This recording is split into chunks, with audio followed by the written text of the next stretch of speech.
Hey, and welcome to another edition of Let's See What Really Happens Over Here. So, stand up. Want to talk about stand up today? Well, yeah. How does stand up not fit in with this advancing through obstacles? Oh my gosh, does it absolutely do? It absolutely does. So, here's how it does. Well, one of my obstacles is actually well, standing up. All right, Doug, hang on that one. I know. I get it. I get it. All right. I'm with you there. But I mean, actually standing up and giving a presentation. Maybe. So I went on to Toastmasters International, which is where I'm at right now. We're going to go take another look at that. And we're going to see if we could find something that has to do with stand up. But all it talks about is stand up comedy, doing stand up comedy. Never too late to do stand up comedy connection.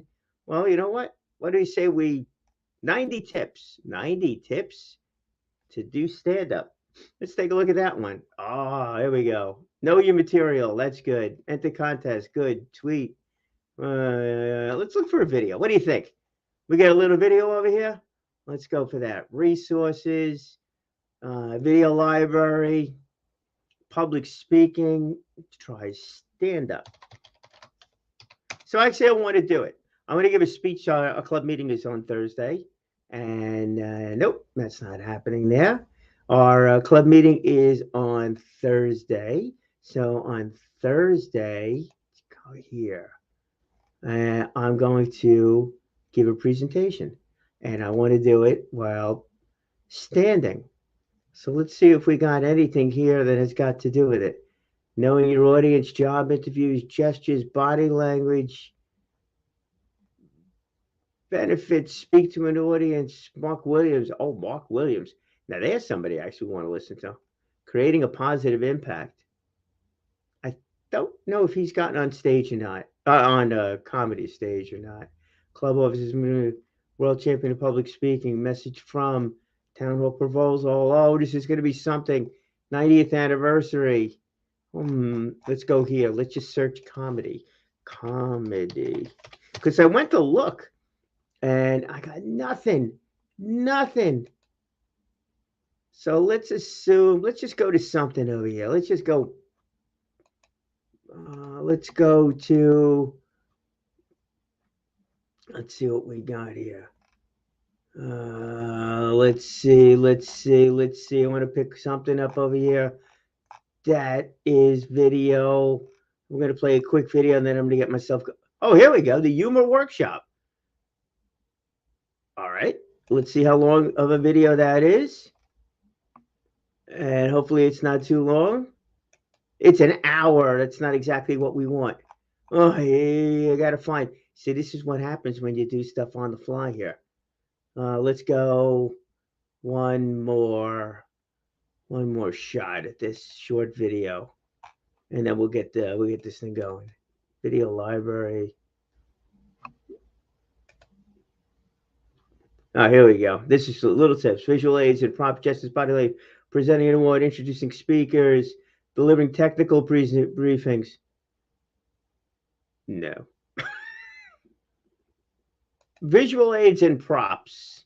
Let's see if we got some sort of a video on that one.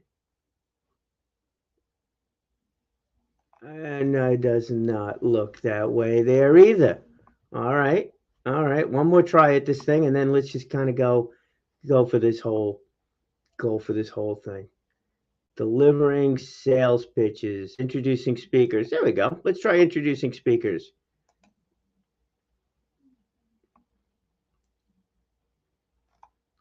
And we'll see if we can find us a short little video in there.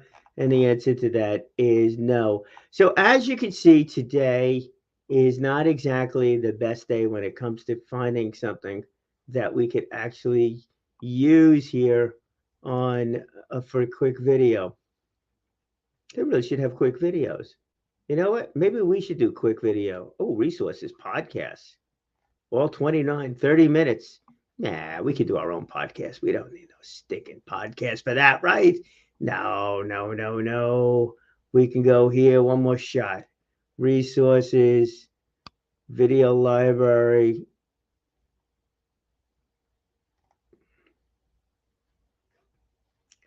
And let's go here. Public speaking. We're gonna play that for a little bit. Then we'll stand up here and get that going. Make that happen. All right, how we doing out there, Karen? Good to see you. And I'm sorry, I don't know how to pronounce your name over there, but who just came on? Let's just see. From here, there you go. Thanks for joining us. Karen will throw you up over there. Hey, thanks for joining us. All good.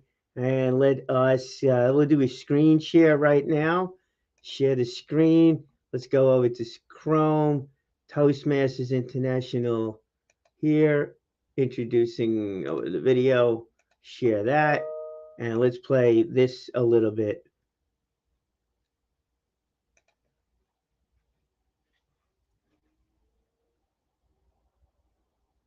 For the question, on a scale from 1 to 5, how would you rate your fear of public speaking? I'm seeing lots of great answers come in. We're going to go ahead and end that poll so that we can look at the results together. Thank you, everyone, for sharing your answers. We're going to go ahead and share that with you so that we can look at this together. And as you can see, we have many people on today's webinar who are maybe a little scared of public speaking or quite a bit scared of public speaking. So the good news is that you're not alone and you have come to the right place. So thank you for joining us today. And with that, it is my pleasure to introduce today's moderator, Tammy Miller. Tammy is in the business of changing lives. A longtime member and leader in Toastmasters International, she is the president and CEO of Tammy Speaks and Tammy Miller Auctions. She works as an auctioneer, author, and speech coach. As a professional speaker, her topics include communication skills, motivation, leadership, humor, and healing. As a speech coach, she has helped leaders from all walks of life become better communicators. Her company, Tammy Miller Auctions, provides local and global auction services specializing in real estate and fundraising auctions. An adjunct professor at Penn State University in Pennsylvania, United States, Tammy teaches presentation and communication skills. She is the author of 4 books and is a contributing columnist to national and international All right, I hate to publications. slow you down there. Thank you, Tammy, for being with Toastmaster us. crowd. Let us remove that. Let's stop Toastmasters. We're done over there. All right. Karen will take you off screen there, so that's good. All right, we'll go. We're going to figure out how to do this thing a little bit more fluidly, but obviously this works. We'll change it up a little bit. So can I give a stand-up speech? The answer is yes. Here's one thing I picked up from StreamYard is that I could flip onto two different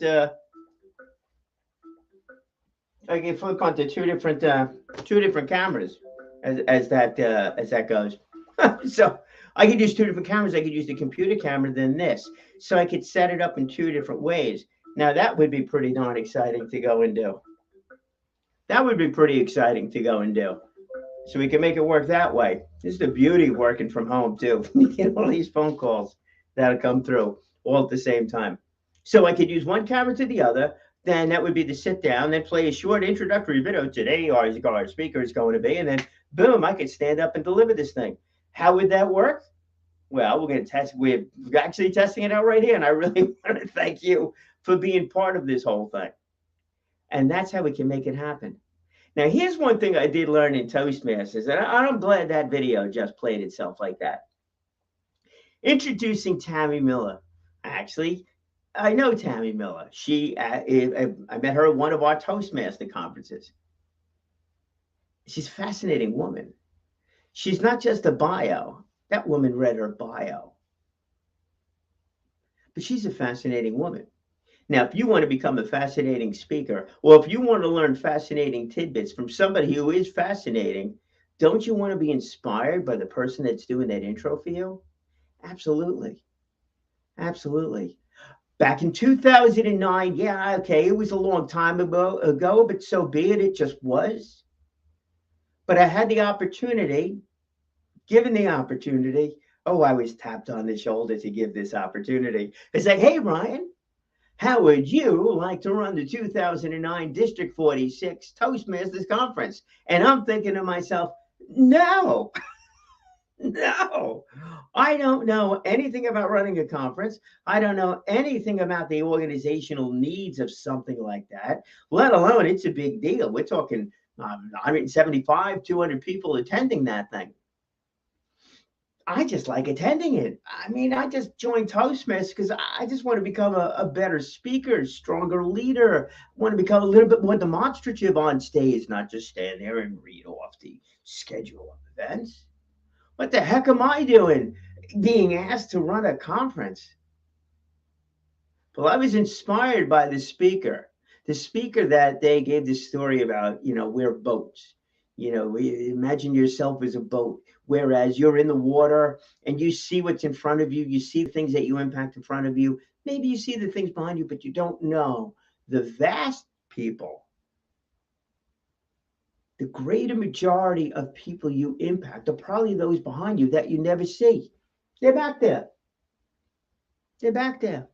The folks that you impact in a manner that you have no idea are behind you, just like the wake of a boat. And I'm thinking, that's a great speech. So here I am, sitting there. I got, oh man, I don't know how to run a conference. I just want to be a speaker, not, some event planner. And then I got, well, you're a boat. You impact people. And that debate went on for a couple of days. I really had to give this one some thought as to what to do. I did it. I accepted the role of conference chair, and there were so many things I learned about that. Time management, planning, not starting out at ground level, but starting out with some knowledge of everything. But there was a few things that I never, ever, ever expected to walk away with at that conference, which has impacted me forever. And I really do hope that it impacts you. Yeah, you, the people in front of me. And maybe the folks that are going to watch this video that I'll never meet. But there was something I learned at that conference that is so unbelievably important. And it is something that you should take note of, especially if you are the one that gets tapped on the shoulder to go and introduce a speaker at an event, especially if it's you that's in a business seating and you are the one that starts that meeting off and just make sure that everybody has everything that they need, whether notepads if you're meeting in person or proper Zoom connection or whatever system you're using if you are going to be meeting outside of an in-person event, but something online, especially you if you have a trade show booth, especially you if you're at a networking event and you're the one bringing the next person up, especially you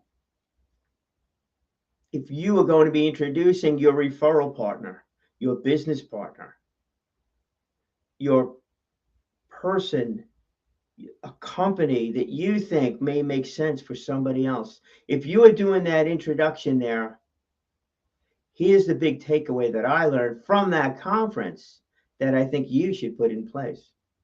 And that is the word excitement. Excitement. What's in it for me? Another more common phrase, the what's in it for me thing. Not me, you. What's in it for you, the audience? What's in it for you, the person that you're introducing the person to? What's in it for the folks that are in that business meeting, that in-person meeting? What is in it for the people that are on an online meeting? What is in it for that audience? So granted, when that woman introduced Tammy Miller and spoke about all of her credentials, that's great. That gives Tammy the credibility to monitor, to facilitate that program that we were going to listen to some of it for. Didn't. It's on the Toastmasters International website. You could listen to the whole thing and you could get Tammy's story. But what I think that woman should have done, which is what was told to me when I introduced somebody at that thing at the conference. So we had one of our speakers that was there, Craig Valentine was the person that was giving our keynote presentation. You may know Craig, you may not know Craig. If you're in the Toastmaster world, you know Craig. Craig is one of the world champions of public speaking inside of Toastmasters. Toastmasters does a contest once a year, and one person will win that international speech contest. They compete against every person that wants to compete throughout the entire world inside of Toastmasters. And Toastmasters population is over 200,000 people.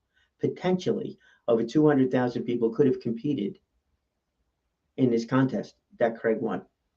I had to introduce him.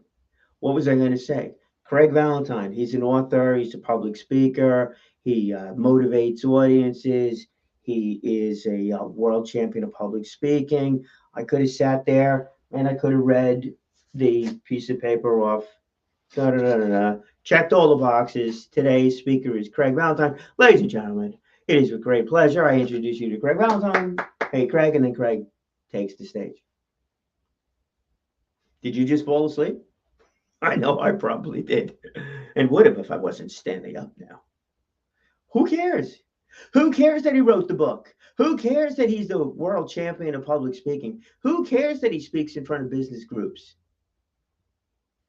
Some of you might, some of you not, establishes that, but you're in that audience, not because you book speakers that present in front of business audiences, because if you were somebody, if this was an audience of people that were booking speakers, then yeah, absolutely. Hey, Craig's an author. He's got that under his belt. He's a professional speaker. He's spoken at XYZ organizations. All good. That's great. If this was a writing group, I probably would have really highlighted the fact that, hey, Craig has written a couple of books. He's taking his communication skills from a verbal word and made it into a written word. Today, he's going to show you how to do that. That wasn't the audience there either. The audience that I had was the Toastmasters audience. So what did I do?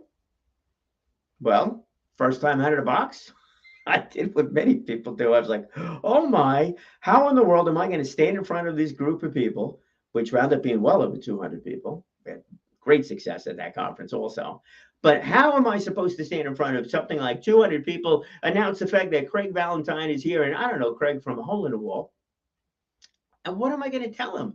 The bio that Craig gave me? So I called. I made a call. I called up one of his friends. I called up Darren LaCroix. Darren happens to be another winner of the world of the international speech contest. And I said, Darren, hey, look, man, I really appreciate your help over here. This is the reason for the phone call. I'm conference chair. It's great. I'm excited about it. I got an opportunity to introduce Craig Valentine. What would you say? Yeah, that was the response I got back. His comment to me was, Brian, what would I say? Who is introducing him? Well, I am. And why are you asking me what I would say? Well, because you're a professional speaker, you know Craig, you know, world champion. So I kind of knew I was in trouble at that point in time. He said, well, if I was introducing him, there were certain things that I would say, but I'm not introducing him. You are. And I'm thinking, oh, thanks, man. And I hung up the phone. And I thought about that. I'm introducing Craig. Why was I excited about Craig? I was part of the team that invited him and, you know, was able to, you know, I knew that he was going to be speaking. I was excited about him speaking. Why was I excited about him speaking? And that was my introductory speech. I wasn't excited about the fact that he had the books. I wasn't excited about the fact necessarily, you know, that he was a professional speaker. I wasn't even that excited about the fact that he had won the international speech contest. But I knew why I was excited, and I, assuming I'm typical, we could save those comments. I see there's no comments over there. Hey, Mike, thanks for joining us. But assuming I'm a typical Toastmaster, and I'm in that room and I'm attending this thing, and those folks that attended the conference, not everybody, you didn't have to attend that speech. Those were folks that wanted to attend that speech. But I'm assuming that they are of the same mindset that I have. And if that is the case, then I really should be sharing why I am excited about Craig's presentation. And that becomes the intro. So when you are introducing somebody in a business environment, at a networking meeting, at your local, whatever religious group you belong to, Chamber of Commerce meeting, you're introducing your spouse to somebody, whatever. You're introducing your best friend to somebody, whatever it might be, your referral, whatever. It has to be somewhat exciting for that person that you're introducing them to needs to somehow be excited about meeting that person. You have to find the common thread. When you find that common thread, now you become an unbelievable referral partner. You become a great conversation starter. You become someone that helps to break the ice. Sometimes you go to an event and you know nobody, not a soul. But then you meet one person that you do know. Or if you're really out there professionally networking, you meet the person that's running the event and say, look, this is my first time over there. I was wondering if you could help introduce me to a couple of people. Now, that person is going to be interested in doing that, or they'll give you to somebody else, some ambassador for the group, and they'll introduce you around. You need to give that person what it is that you're there for, what it is that you have that talent in, whatever it might be that you're promoting, that you're talking about. And then that person, that ambassador, we'll call that person the ambassador.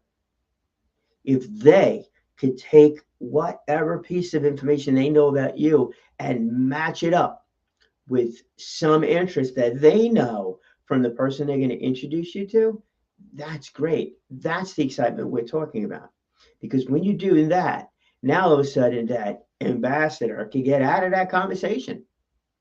And it's me as somebody who's introducing somebody, yeah, I'm getting out of that conversation. I stand up at the podium, the lectern, I give the introduction, and then I'm out of there. Then it's Craig's time. It's the same thing when it comes to referral partner. Find that connection, find that something where you could address the what's in it for me issue, where you can give the person that you're introducing, not the person you're introducing, the one that you're speaking to, give them something that they could use, that they could do a follow-up question with, and now, boom, you're a conversation starter.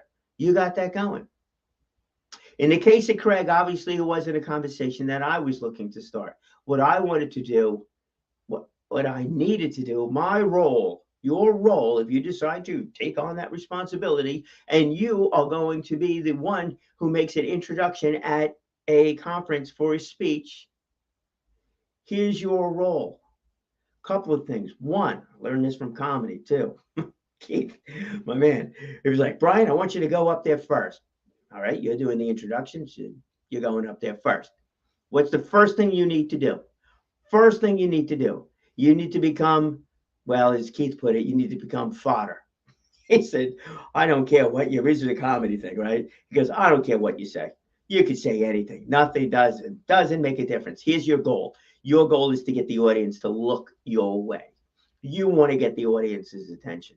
Now, all right, kids, he's kind of being a little cute about that whole thing, but I don't think he was really wrong either, because they didn't hear the first couple of minutes, whatever I was talking about. Nobody heard anything because the music's still going. We had to turn that down. Had to get the people to stop the conversations going this way. Same thing at a conference. You're going to get the lights turned down a little bit. You're going to get the people paying attention. You're going to get those in the audience that are a little slow to stop talking. That's the first thing. Second thing you're going to do, you're going to make it very clear to them as to what they're going to get out of that speech from the presentation. That's right. You're going to make it really clear. Now, you better know what that speaker is going to be speaking about. You have to know that. You'll have their bio, great, but you have to know what the goal of that person's presentation actually is. Now, You get to translate it. You're not giving away you're not giving away the farm over here. You're not giving away all the how-tos or anything like that. But you're going to use that information in order to get your audience excited, very much excited about listening to the presentation that your keynote speaker is about to deliver. And that's it. And you know how long you stay up there for that intro when you're going to be bringing up that speaker? As long as you need to in order to get the audience's attention. And once you have them all in the palm of your hand, but once you have all of their attention, once they are now focused on you on the front of that stage, then you can hand the microphone off, the lectern off, the video off to your speaker. Not longer than that, because now all of a sudden you're giving a speech. But if you give half an audience over to your speaker, now your speaker has to focus on getting everybody else's attention. It's not their role, it's yours. Don't take it lightly. Don't be terribly serious about it either, because you want to bring that audience in and then let the speaker run with it and make the whole thing happen. So when I gave that presentation for Craig, bringing him up on stage, I addressed that audience. Man, I was super stoked. I was ready to go. I was really excited about the whole thing. So you know what I told him? So ladies and gentlemen, I am really excited to be bringing our speaker up over here. There's so many different reasons, but here's the key. Here's the key to the whole thing. Yes, he's written those books. He's an author. That's great. He is a professional speaker. He goes out, he speaks to business environments and also organizations such as Toastmasters, like the one that we're out over here. He has learned his skills in so many different ways, and he's going to share them with you. But here's the big thing. Here's what's really important. And here's something that you really should think about, is that you have the capability of doing the same thing. See, Craig started out becoming a better speaker, with the idea of becoming a stronger leader. Now look at him. Take a look in your own mirror. Where are you? Where are you along your path? You very well may be on the same path at a different stage. But you may very well be on that same path that Craig is on, for you to become an excellent speaker and someone who has seen success, as the gentleman that we're going to listen to today. Ladies and gentlemen, Craig Valentine. Boom. It's just that easy. Yeah. And it's that much fun, because here's the really final thing that will get you so excited, and it's going to have you dancing off that stage, is because that speaker is going to take the stage and he's going to jump on that stage. He's going to come over to you, outstretched arm or elbow, whatever we're going to wind up doing when we get back to this in-person thing. But the one thing that's going to certainly be there is one big, huge smile. And that's a big smile from your speaker. That is a big smile from the speaker that you had some part of when it came to choosing your keynote speaker for your event, that you had some part of bringing that person up for the business meeting that you put together, that half the people are like, oh, please, I hope this is not boring. But if you start off that business meeting with a positive note, with excitement from you, it might be a little bit over the top, I get it. But if you do that, you will win that audience over, and you're going to make it so much easier for that speaker to do, even if that speaker is you. And I've done that. I've started off a few speeches, and there was some information I had to give out, a technical speech, had to do in a business environment that was not the greatest of news, but I started off on a positive note. and then the work side of it came down from there. But that's up to you. You set the tone. You could certainly do it. Take the chance. Take the chance and make it happen. You can make that next meeting that you lead to be fantastic. All you need to do is stand up and give a crack at it. What's the worst that can happen? Nothing. People will come over to you. They're going to be so impressed by the fact that you went out of your way to make that meeting the success that it is. That's what it's all about. So remember, do what you do best. Speak well, speak often, and live inspired.